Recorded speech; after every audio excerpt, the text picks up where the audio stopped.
Hello, this is KiwaniTalk. We have changes due to the pandemic. We're filming with new equipment, and we're not filming at the high school where we usually filmed in the past. And this is related to the pandemic. But we're going to be on the air again, and I'm here with our guest tonight is Roger Frank, who is the president of the Dearborn Kiwanis Club, and we're going to talk about a number of things that happened to the club during the pandemic. So, Roger, it's nice to have you with us. Yeah, thanks, Ray. Glad to be here. Yeah. Yeah. So we were not in the same club a year ago. No, we were not. Yeah. And the meetings, I don't know exactly how the meetings went with Dearborn Hour Drive before you joined, before we all became the Dearborn Kiwanis Club. But did you have meetings at that time, or? Yeah, we were. No. Well, no. That's not entirely true. We were meeting at Park Place on Tuesday nights until the lockdown came, and as soon as the lockdown lifted, we were right back in there. So, yeah. But we didn't. We weren't really clued into the Zoom meetings. Yeah. As you were. Yeah. Yeah. Well, we had to move because the site we were at was no longer available. Yeah. So we ended up out at PLAV and on Warren Road in Dearborn Heights. Right. And we were there for over a year, I think. But of course, they were affected the same way by the pandemic. And so we did go to, our president at the time was Renan Lucher. Right. And Renan's a pretty good techie, or semi-techie. And so he got us set up with the Zoom meetings. Yeah. And we did have Zoom meetings very regularly for the whole lockdown period, pretty much. But sort of towards the end of the lockdown period, our clubs got together. Yeah. And then we had meetings in the fall, not a lot of them, but we had a few meetings at Park Place. And then Park Place, it was kind of touch and go there, so they closed down till after the holidays, after the Christmas holidays. And but then we started up, and we've been meeting every week since. That's right. Yeah. Yep. And it's been nice. I think the clubs are melding very nicely. Yeah. Well, there's very similar personalities. The same goals towards public and community service, and so it's a natural. It's a natural fit. Plus, we've known each other for years. For years, yeah. And it might have been a little competitive at times, but your club, or the Outer Drive Club, had some nice fundraisers and some nice, what would you say, service activities. Yeah, we did the Turtle Derby at the Dearborn Homecoming. Sold peanuts, fruitcakes, chocolate covered nuts, anything to make a buck. Yeah, and you also had, wasn't it bingo? You had a bingo at one of the senior senior towers. And that was a very popular, popular event. Yeah. Yeah. So basically, it looks like we're trying to do is maintain most of the activities of both of the previous clubs. So I mean, and it makes it fun. Your club was very active with the key clubs. Key clubs, yeah.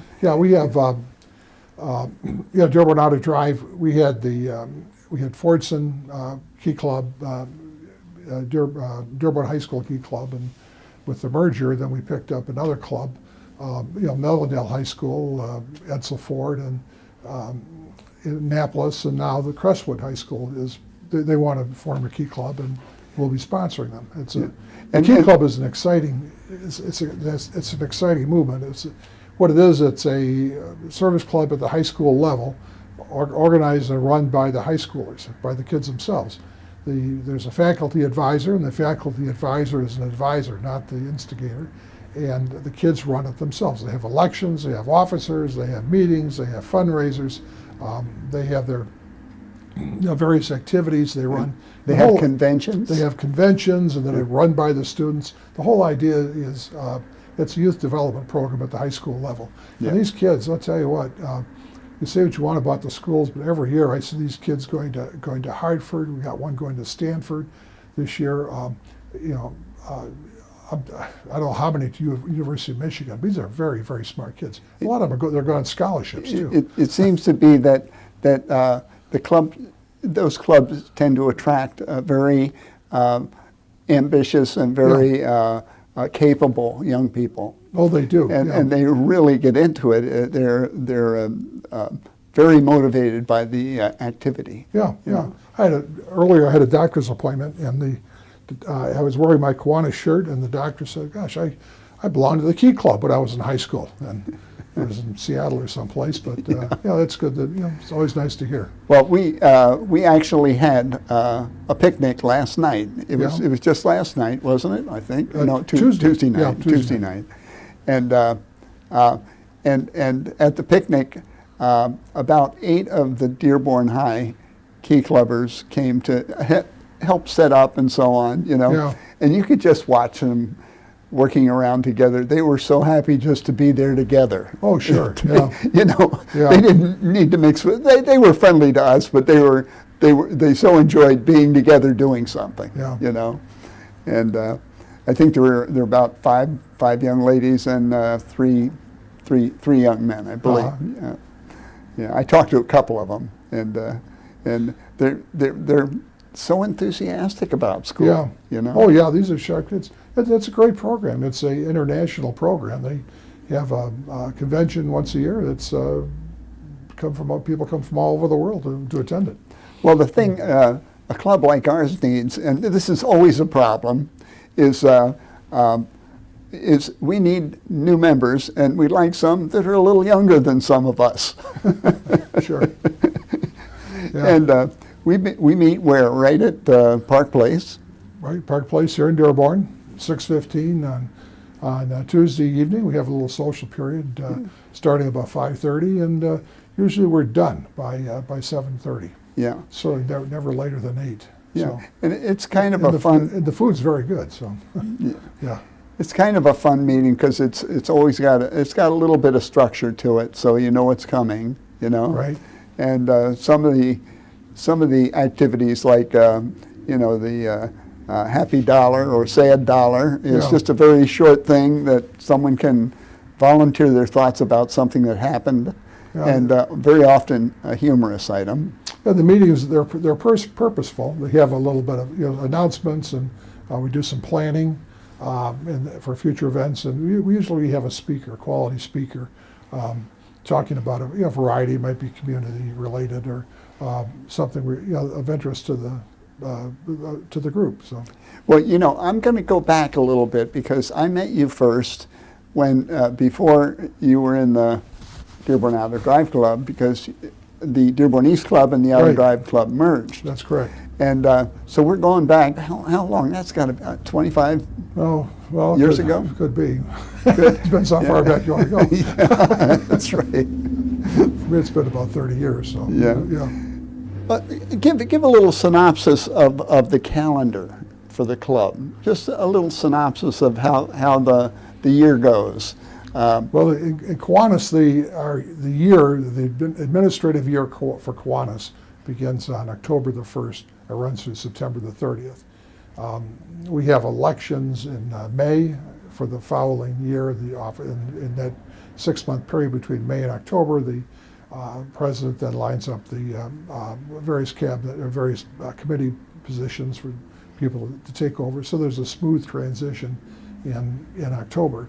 Then in the past, we've done peanut sales in early September. You've seen Kiwanians on the street, selling peanuts, and all these fundraisers. Every nickel of profit goes right back into community service. This does not support any kind of party or anything like that. It just goes right back.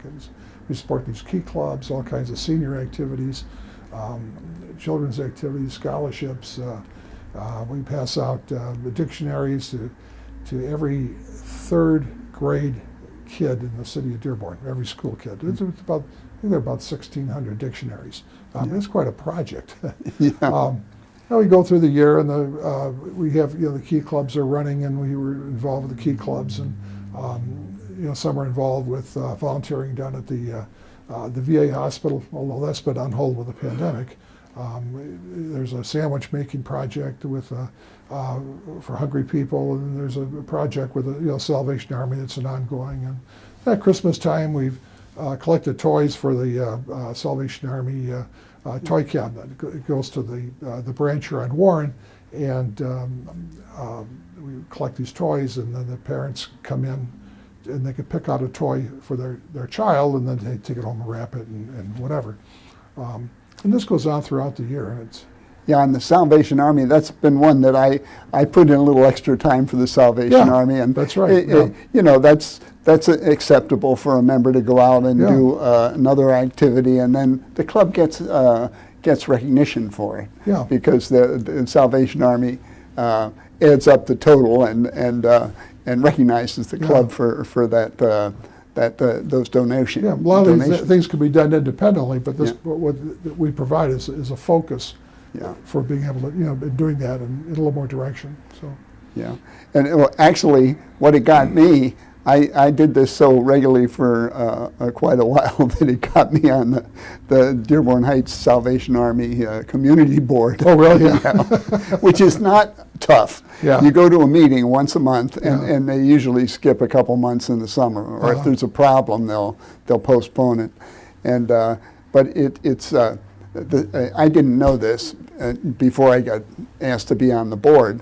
But what it is it's recognition by the Salvation Army that the Salvation Army interacts with the community, and they want community members to be aware of and approve the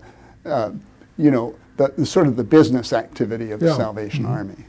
And I never would have known that before I was asked to be on it. Oh, sure, yeah, right. Yeah, and about 3 of the other people on it are people that I've known probably because of Kiwanis. Yeah, right. They've probably been on it for a long time themselves. Yeah. Yeah. We with the Salvation Army, we've also had them on this show. Oh, have you? With 4 or 5 instrumentalists. It's a good group. Yeah. Even the captain over there, Captain David Martinez, he plays a trombone in that. Oh, does he? Yeah. So we have some plans to try and attract members to the club, and most of the best way to attract members is to have a member invite somebody to come. And in fact, I have someone who said he would come, and I'm going to try and get him next week. And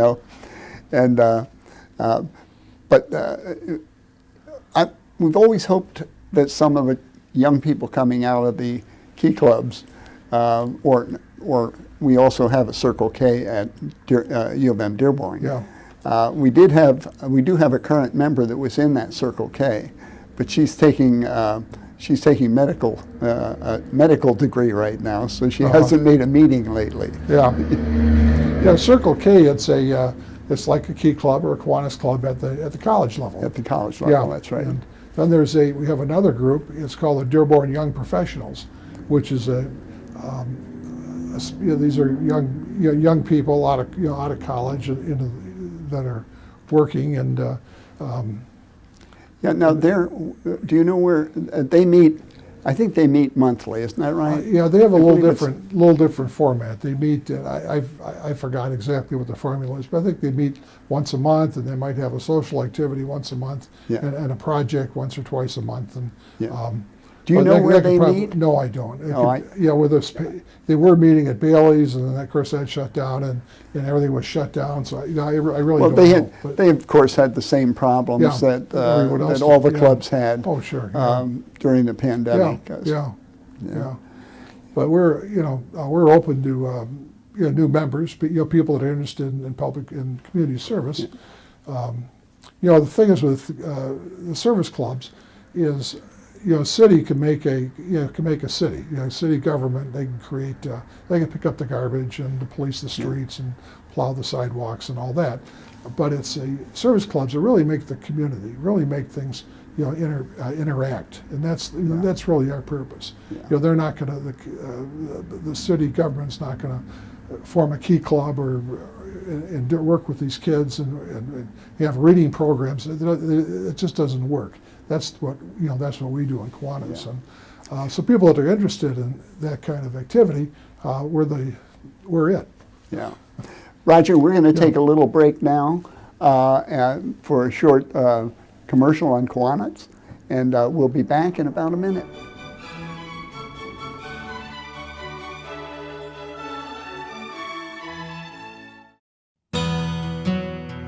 I am Kiwanis. I believe in people. I care about service. I seek out connection. I matter to my community because my community matters to me.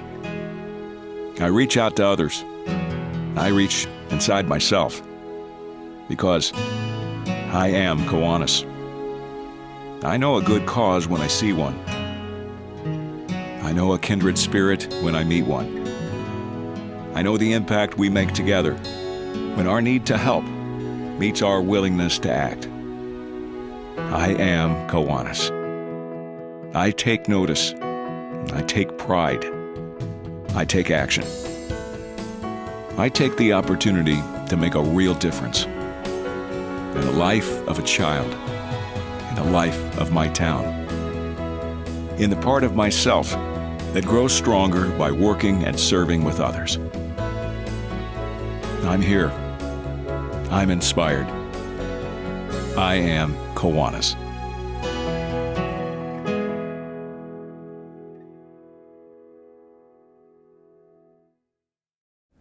Hello, welcome back to KiwaniTalk. We're here with Roger Frank, the president of the Dearborn Kiwanis Club.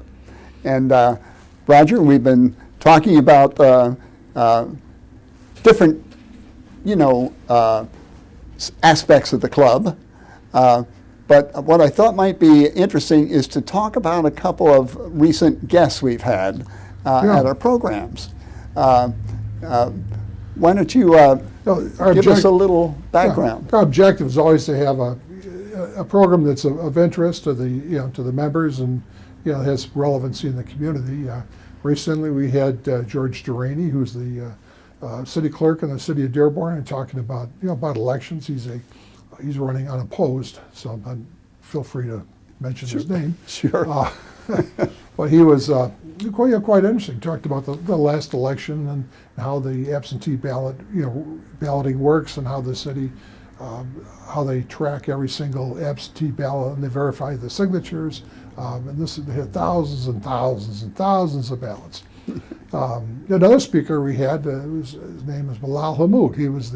He's in community relations with the Secretary of State's office. He's in Lansing. His office is in Detroit, but he goes back to Lansing frequently and to do whatever he has to do. But his thing is to develop rapport in the community from the Secretary of State. So we got a complaint about your driver's license or something, or license plate, and call this fellow. But another one we had just recently was Glenn, I think it's Malakos. He's the superintendent of schools of the city of Dearborn. Talked about some of their programs in the one particular program. They're having an online learning, strictly an online learning part of the school district. It's separate from the schools themselves, but it was very, very interesting. He talked, quite a bit, and answered a lot of questions. So the thing that that impressed me about that is what the effect the pandemic had on the school district. Sure, yeah. It was a huge adjustment because it kept changing. Yeah. All year it kept changing. Yeah.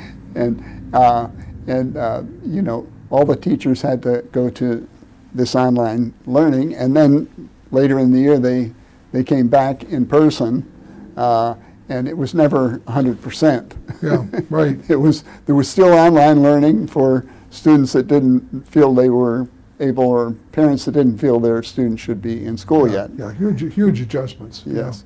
Yeah. And But we're always looking for good speakers. And we're, for somebody who has a program they'd like to talk about or that might be of interest, we're open to different ideas. So yeah, and that's a very educational thing for adults. Let's face it, we're not going to school anymore. That's the way we're going to learn about important topics in our community, is by hearing the people that are responsible for different areas. Yeah, we had a while back, we had a fellow from the Penrickan Center, School for the Disabled and the Blind. Yeah. I didn't know I've heard the name before. I knew absolutely nothing about them. My gosh, what a phenomenal program, and what a phenomenal mission they undertake. That's one that the earlier Dearborn Club had a lot of interaction, and one of our members is a board member down at Penrickan. And the thing that's interesting about them, they get no public funding, but all the students attend at no cost. Yeah. And this is the students. They have a number of students that stay at the school during the week. They stay for like a 5-day period, and these are all young people. I think they age out at 13 or 12 or 13 or something like that. Maybe my age is a little off, but when the parents can bring them to school on Monday and they pick them up on Friday. So I mean, they're there, and these children are ones that have that are legally blind and have at least one other major handicap. So there's a lot of it takes a lot of care to help these children learn, and they learn what they're able to learn. But they get stimulated by the environment of Penrickan. Sure. Yeah. And in fact, Penrickan has gotten the reputation of being one of the leaders in treating people with in this condition. So it's pretty fascinating. Yeah. One of their fundraisers is a huge motorcycle rally. Oh, really? Yeah. Yeah, and they start down at the what's the big store down southwest of here. They start down there, and then they come all the way up to Penrickan actually, and then they meet at for a meal afterwards. But it's and everybody pays to get into this thing. Wow. And the police usher them around. Oh, sure, I'll bet. Yeah. So, I don't know. Do we have programs coming up in the next week that you may not be aware of? I'm not aware of any right offhand. I know we do. I just don't know what they are. We have to get the computer out and get our email to learn what's up. Yeah, we have a committee that lines up the programs. And so, a number of our guests at the club, we asked them if they'd be interested in being on KiwaniTalk, and many of them have agreed. Oh, sure. I know the superintendent of schools said he would come on, and because we're starting up again. Right. Here, we have new equipment and all. We wanted to go a little bit slow the first week.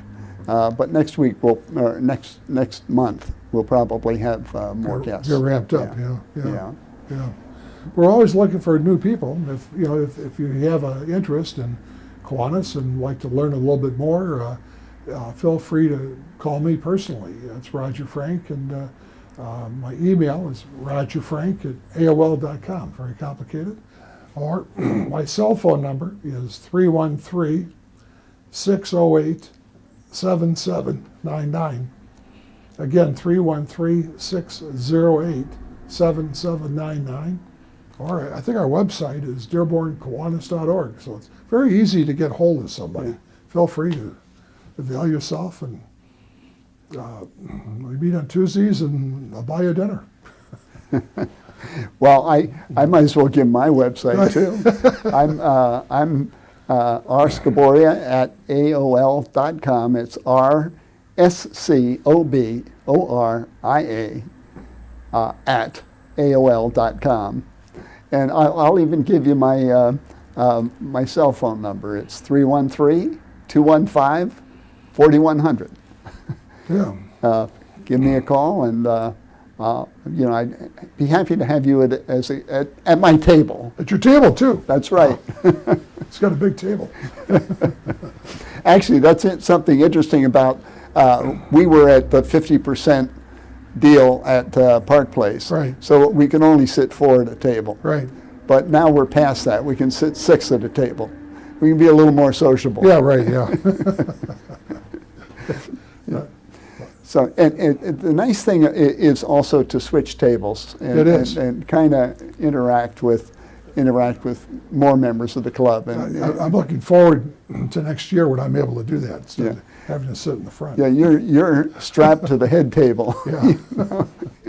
And it's a long assignment being the president, because you're the past president, then you're the president. I'm saying, no, first you're the vice president, then you become the president, Yeah. and then you're the immediate past president. So it's like a 3-year deal. Yeah.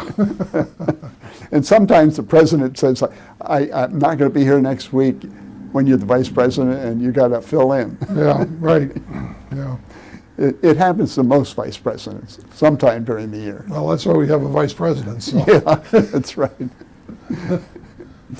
So I did have a little fun with you this year. I did help get our candidates for the board of You directors did. and the officers. Yeah, thank you very much. Yeah.